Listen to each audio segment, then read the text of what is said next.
Beberapa hari berlalu, pemuda itu sudah tinggal di gubuk itu. Anehnya, warga mengira ia memang sudah lama tinggal di sana, seolah-olah keberadaannya dimanipulasi, entah oleh siapa atau oleh apa. Di suatu malam, pemuda itu duduk di depan gubuk sambil menatap hutan gelap yang mengurung desa. Ia tahu itu bukan hutan biasa. Itu adalah perisai kabut mistis, sesuatu yang hanya bisa dibuat oleh makhluk berlevel tinggi, bukan sekedar hantu gentayangan. Tengah malam terdengar suara sosok hantu perempuan tua dari kejauhan. Hantu perempuan tua itu muncul dan melewati pemuda itu tanpa menoleh sedikit pun. Tidak ada reaksi, tidak ada rasa curiga, tidak ada tanda ia menyadari ada orang di sana. Seolah pemuda itu tidak ada. Pemuda itu tersenyum kecil. Aneh ya, dia tidak menyadari keberadaanku sama sekali. Tiba-tiba, hantu perempuan tua itu berhenti mendadak. Tubuhnya kaku, seperti baru mencium aroma sesuatu yang asing.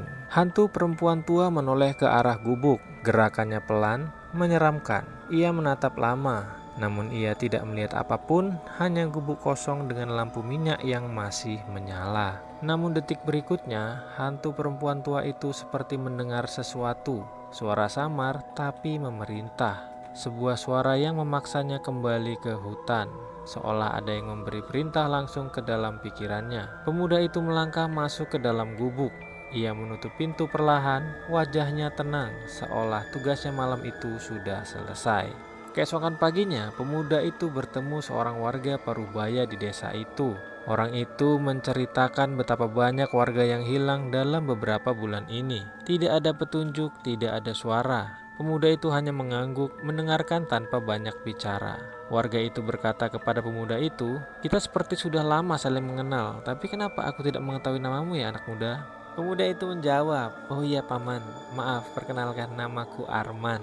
Lalu warga itu menjawab, "Nama yang bagus anak muda." Dan mereka pun akhirnya mengakhiri percakapan. Di siang itu juga Arman akhirnya masuk ke dalam hutan. Ia menyusuri hutan tanpa suara, tanpa ragu. Ia mencari petunjuk nasib korban yang hilang. Tidak butuh waktu lama, kabut hutan bergetar pelan, dan di antara pepohonan, Arman melihat sebuah gua besar yang ditutupi ilusi kabut hitam. Ia melihatnya jelas, ia tahu apa itu. Lalu dia kembali ke desa, namun Arman berpura-pura seperti tidak melihat apapun.